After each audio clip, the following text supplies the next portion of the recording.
I was just sitting out here thinking about starting my day. I was gonna pull some cards, and I don't know, I just keep getting all these, I guess I'm gonna call them transmissions, about the collective. And about some of what's going on energetically and some of what maybe needs to happen, or where we're headed.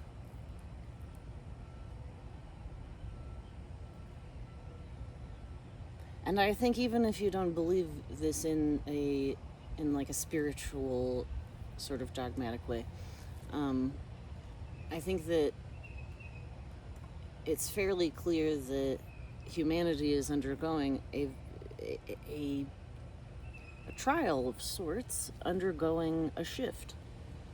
I had dirt on my arm. How did I do that already today? Dirt on my arm? All I've done is come out here with my coffee and sit. Somehow I got dirt on my arm. Such is the life.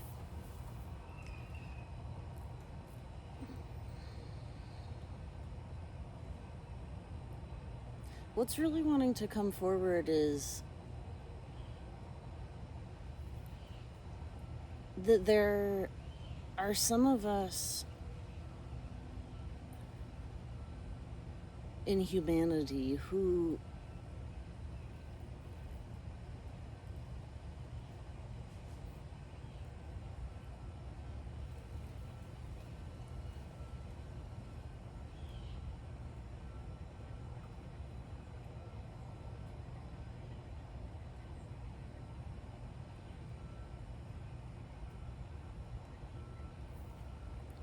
the times they are changing, and the way that we interact with the natural world is changing. And the things that we see on TV, the things that you see on the news, is one side of the story here. But what they are not televising, they're not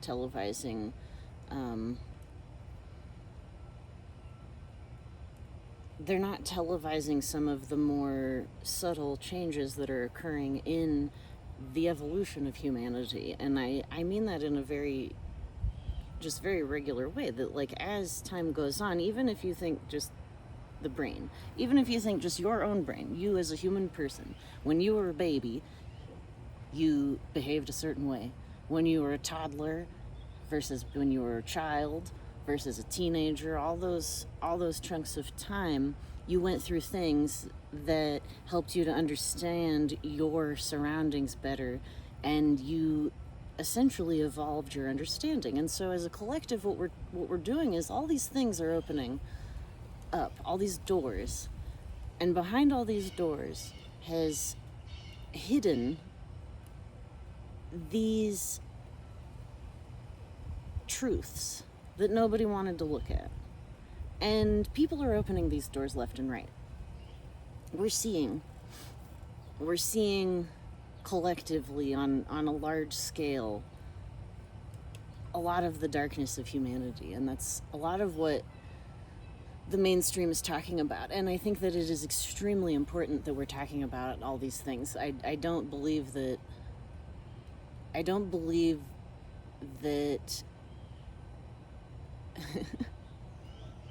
I'm not trying to, this is not meant to be political. I'm speaking something that I think is coming through on a higher level than that. Like, I really don't want this to come off as political. But what you have to remember is that when you are watching anything, when you're watching any media, you're watching my video right now, I have a perspective, I have my own personal agenda, and that may be positive, it may be nefarious, you don't know. So when you're watching media of all kinds, what it's doing is it's telling you a story from that perspective. And so what you have to do, it's not that watching the mainstream news is bad or something. You just have to recognize the context in which that information is being presented to you. You have to understand that it's not the entire story. You have to understand that that is one facet of a situation that has innumerable facets depending on where you look at that from. And I'm talking any situation, anything that we see in our lives, anything, everything. You know, one thing to one group of people is an atrocity, and to another group of people, they're celebrating.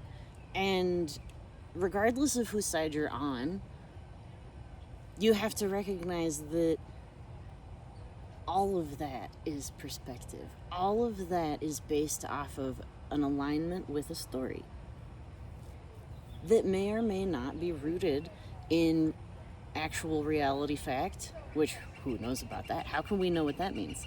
Because all we're doing is looking out of our own human eyes.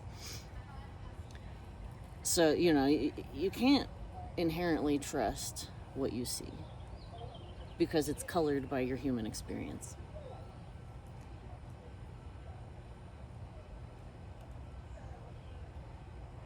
So how can you know what is wrong, what is right, what is morally correct? For me, it has all come down to my own discernment, my own personal resonance with things. And the reason I can trust that personally is because I've done a lot of work. I've done a lot of work to examine the stories that I've told myself about reality, about who I am, about my own power, about the things that are going on in the world.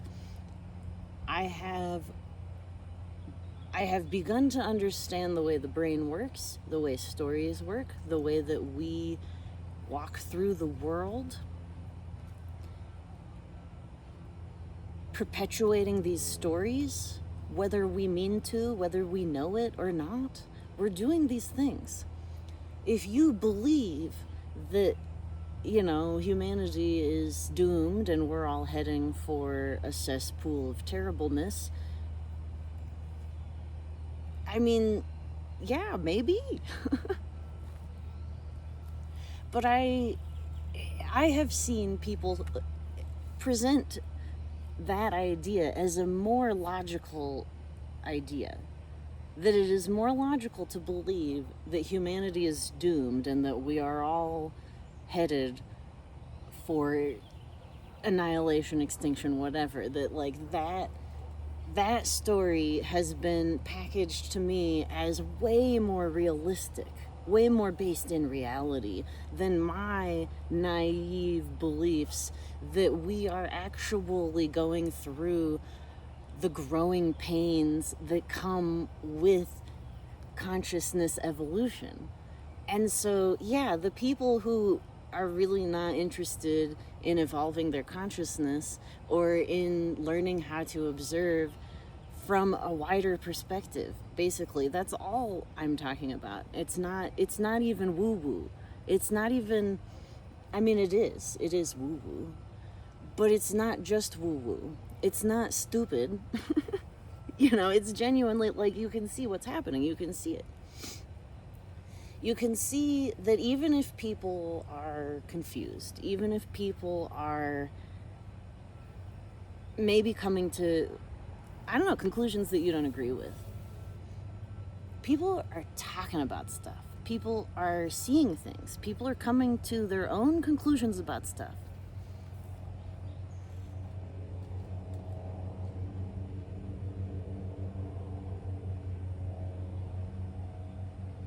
And there's so much information, you know, like, information and facts have become so confusing. You know, you go on the internet and you scroll through the internet and you see all this stuff, and there's a lot of, like, look at what this person's doing, look at what this person's doing, look at this harm, can you believe that politician? And it's like, yeah, can you guys really are shocked by anything any of these guys do? It's all part of the same game that they've all been playing forever.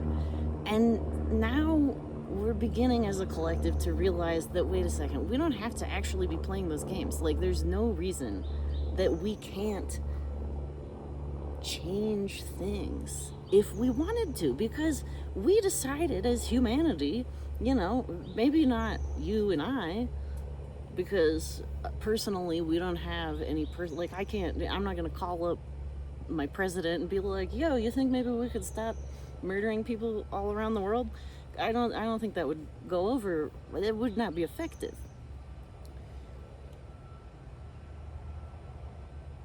But if slowly you and I, with our understanding that, yeah, those people might live over there and they might believe some stuff that I don't maybe necessarily agree with, that you don't agree with. Maybe they have weird political stuff that they are doing but don't you find it irritating as Americans that other countries judge us based off of what our political people are doing? Well, it's the same thing. It's literally the same thing. Humans across the world are exactly the same in some very key ways. And those key ways are that generally everyone just wants their family and the people they care about to be safe, to be able to express who they are, to be able to live, have children if they want, and to allow those children to grow up in a way where they're able to thrive. And not in this, McMansion ordering everything you could ever want from the internet and have it, drop to your house and all this, overconsumption. That's not what I'm talking about. What the earth has so much to give us. The earth has everything. Do you guys know that, like, you're sitting there on your computer, like looking at your computer screen or your phone screen or whatever, or maybe your tiny watch screen? I don't know, maybe people got those now, right? It's like the Jetsons. You're looking at that and you don't think, well, what does this have to do with the earth? Where do you think anybody got any of the materials to make literally everything that you see right now? You're sitting on a chair, it came from the earth. You're eating food, it came from the earth. You're literally, there is nothing that you are looking at or touching or using throughout your day, despite how many transformations it may have gone through to become a gel pen such as this. If you trace that back far enough, you find something created by the earth, And so my big, I'm always preaching that we could all be having a nice time right now, because it's true. Because the only reason people are in poverty, the only reason that anybody doesn't have enough, is because some other people are taking too much. Other people are taking more than they need. And that is a product of an old way of thinking. It's not helpful for us to villainize anybody. It's not helpful for us to villainize, oh, those people, they're taking, and so they're bad. And that's not helpful either. Because the only reason anybody does anything is for some perverted need to feel fulfilled and safe. And just like the pen, sometimes that gets processed through a whole bunch of different things. And so it looks nothing like fear. You look at that and you say, well, that's greed. That's not fear. Well, greed comes from fear. If you follow any of these people, these warlords, these, corporate bad guys, I guarantee you, if you were to follow their messed upness, you take one of their messed up characteristics and you follow it back, you're going to hit fear at the very end of it. The very first bad feeling that you're going to, the origin of that is fear of not having enough for yourself, fear of not having security and stability. And we are told that it is impossible for us to create a world in which everybody is reasonably safe and where things are equitable. The story is that poverty will never go away. There's no way for poverty to ever end. And I think that's a really convenient story to tell if you are a person who wants to continue hoarding. We can never end poverty when there are people who think that it is reasonable to hoard. We can never end poverty when there are people with lots of things who look at the people with nothing who are on the streets starving and they say, well, I'd rather buy a new phone than feed that family. That's why there's poverty. And again, my point is not to say that these people are bad. My point is to say that if we can recognize that the actual problem is that people are afraid, because they don't think, they're in this mindset. People who are afraid because they're afraid they're not going to get enough are in a mindset where they actually don't believe there's enough.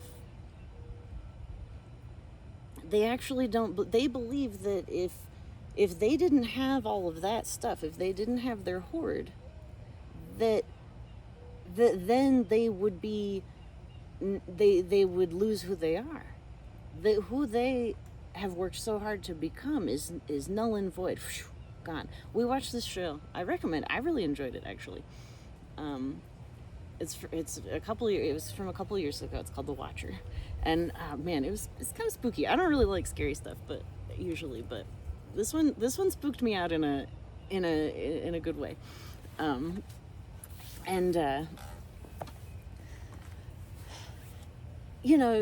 It's so funny to me because these people in this show, I won't spoil it. Oh, that's paint. It's paint, you guys. It's never coming off.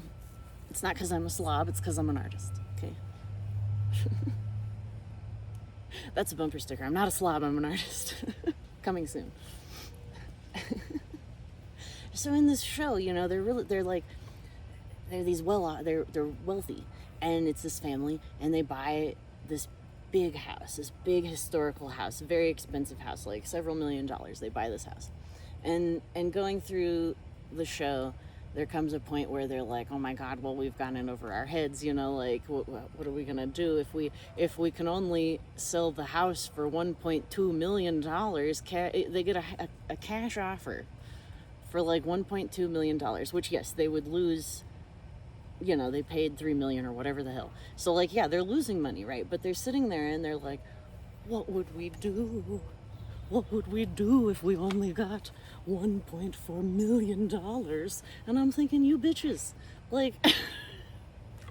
oh yes, with your $1.2 million, you shall be destitute on the streets, I am sure. I'm like, God, you guys, yeah, maybe you're gonna just have to not live in a giant house. Maybe you're gonna have to live in, I don't know, a 2-bedroom in a neighborhood. What in the hell? I don't know. It was just so, and these people, they don't know. They don't know that they're, they don't think about it. They don't realize that people like me are sitting there like, shit, man, if somebody just gave me $1.2 million, I think I could make that last the rest of my life. I think that if somebody gave me, in fact, I dare you, science experiment, somebody give me $1.2 million, and I will do my best to make that last the rest of my life. And so it's just, their whole life is crumbling, right? And their children are in danger, and they're like, but only $1.2 million. And it's like, you guys need to get your priorities straight, And so humanity is starting to get their priorities straight. That's all. I'm not trying to just talk about this show. That's not the point. Although watch it. I found it very entertaining. And so, it's got Jennifer Coolidge in it, and her character's great. Anyway. So humanity, though, we're figuring out our priorities, and it's a mess. It's a mess, and it's scary. There's a lot of scary things going on. I don't want to sit here and be like, oh, everything's fine, because it's not. Everything's a mess. Things are a mess.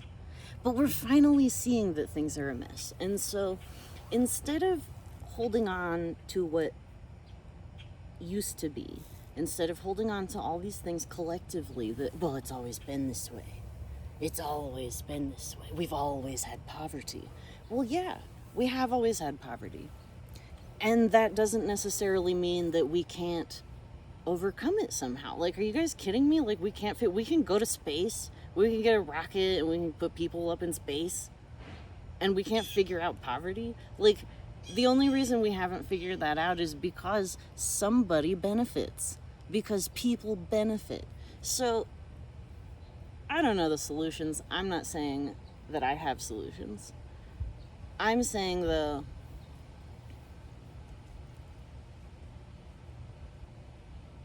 that there is a pathway, and the earth wants us to know that there is a pathway. There is a pathway that is not destruction. There is a pathway that is not death. And there are people who insist on taking the death pathway, and you don't have to follow them, because there's a different way. There is a way that we can have a relationship with the earth again, and not in a going back to some kind of pre-technology Eden either. That's not what I'm talking about. That's what, people get very hung up on what they know and what has always been. And what I'm saying is that what has always been is coming to a close. What has always been is coming to an end. And you can either fight that, and say, well, I don't understand all these new gender expressions, like, oh, I don't understand, like, the kids, they're doing all these weird things, the youth today, they don't work, oh, they're lazy, they don't have any work ethic. Well, good. Screw your guys' work ethic. Screw work ethic. We don't need it anymore, you guys. The robots are gonna take all our jobs. We could instead of the robots taking the artists' jobs, what if we let the robots do things we don't want to do, and we let everybody be an artist, and whatever that means to them. They can make their own world and share it with others. And so then we have everybody, if everybody, in the path that I see forward, everyone has what they need, and everybody gets to live the life that they really desire to live in this equitable way.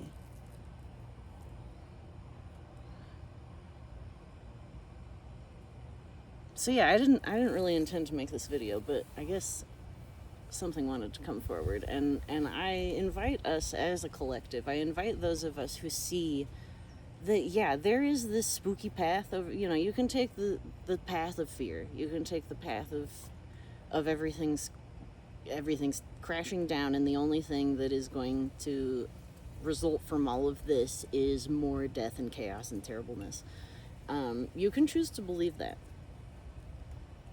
But don't think that that is not just as delusional as believing that there's a possibility for us as a human species who has created beautiful, amazing things in this world. It is just as delusional to believe that we are going to destroy ourselves as it is to believe that we're not. Because if you're filling your mind with all these things that suggest to you that there's no way out, there's no way to fix any of this, there's no way out of poverty and war and all of this, we cannot be a peaceful species. If you're filling yourself with all of that stuff, you're missing out on the entire other side of the coin, which is that, like, actually there are a lot of people in this world quietly doing beautiful things that nobody is talking about.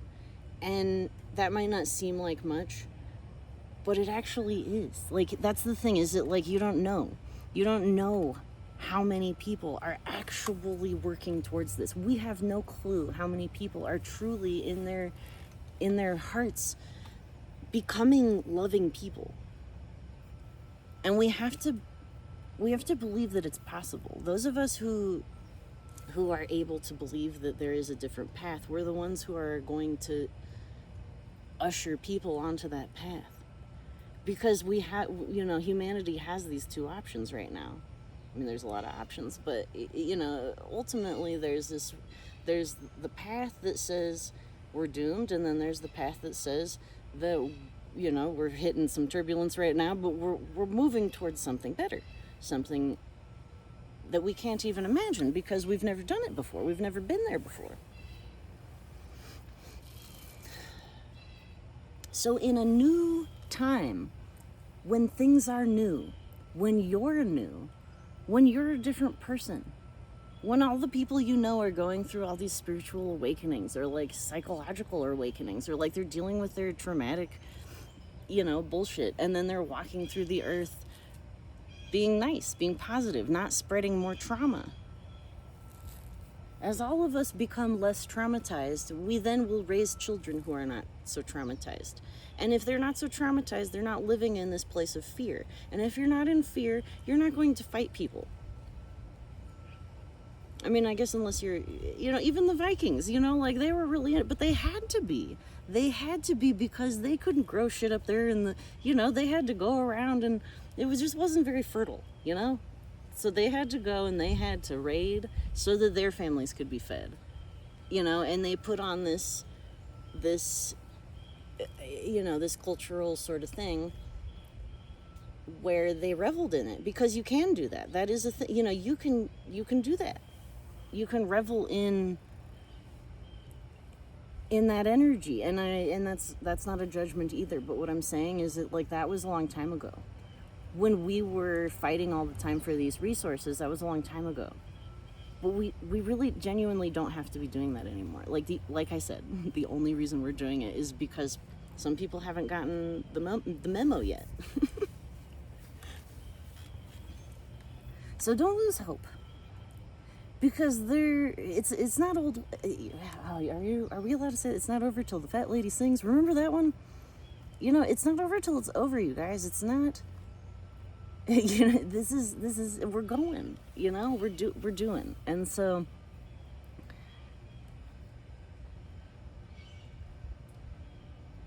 If you believe that there is a pathway that isn't total annihilation, destruction, and human extinction, if you're so delusional and audacious to believe such a thing, please, you know, don't keep that quiet. You got to share it. You got to preach it, you know? Because the more people believe that that's true, the more people believe that there's a chance, even a little chance, you know? It doesn't have to be obvious. It just has, it's like, you know, the court. You know, you got to prove beyond a reasonable doubt that somebody's guilty. I think that there's plenty of reasonable doubt to suggest that we're not going to become extinct, that we're not going to destroy ourselves. I think there's lots of places where I doubt that. I see plenty of hope. So if you too see hope, if you see hope as well, keep that shit alive. You know, you just as much as you can, just a little bit even. All right, that's all I got for you this morning. Thank you for listening. Bye.